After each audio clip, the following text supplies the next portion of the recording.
Here we are at target 5, problem 8b. We're asked to go ahead and solve for x. And right away we do notice that we are talking about an inequality. And as we look at this problem, we notice that we have some parentheses. Now unfortunately we can't quite do anything inside this parenthesis because this has an x and this guy does not. But what we can go ahead and do is distribute. So we'll go ahead and distribute that 4 in.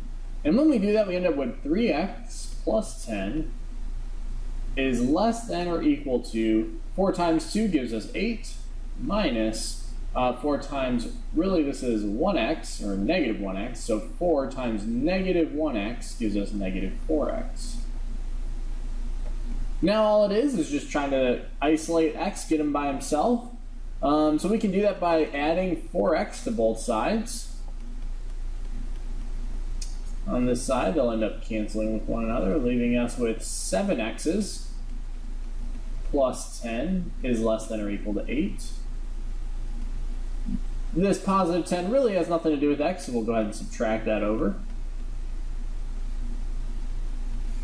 And when we do that, we only have 7x on the left side is less than or equal to 8 minus 10 comes out to be negative 2.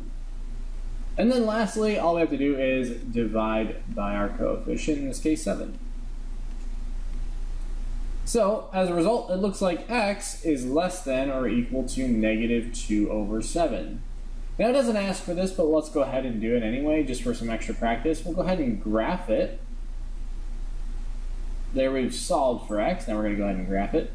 If we have 0, then we know that negative 2 over 7 is going to be somewhere over here on the left side. So negative 2 over 7 is on the left side of 0, because it's a negative number. Going ahead and filling in our circle around that, we are going to fill it in. Now the reason why we fill it in is because we do see this little bar underneath saying that it can actually be that value. So we'll go ahead and fill it in. And just like we do from class, we'll go ahead and test a point. If we test 0, is 0 less than or equal to negative 2 over 7? And unfortunately, this would be a false statement because it's bigger than negative 2 over 7. And what that tells us is that because 0 is on this side, we tried this test point, it is in fact false, then the other side must be true. There's really no choice in the matter, the other side has to be true. And we always shade towards the truth. So that would be our graph. And now, if we look at our interval notation,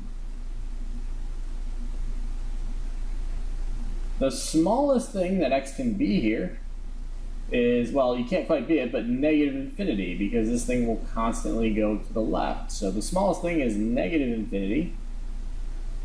X is coming along, coming along, coming along, until it stops to negative 2 over 7. And since it can actually be negative 2 over 7, we have a bracket by the negative 2 over 7. Can't reach infinity, that's why those always have the parentheses though. Again though, that is our interval notation, and that is 8b from our target 5.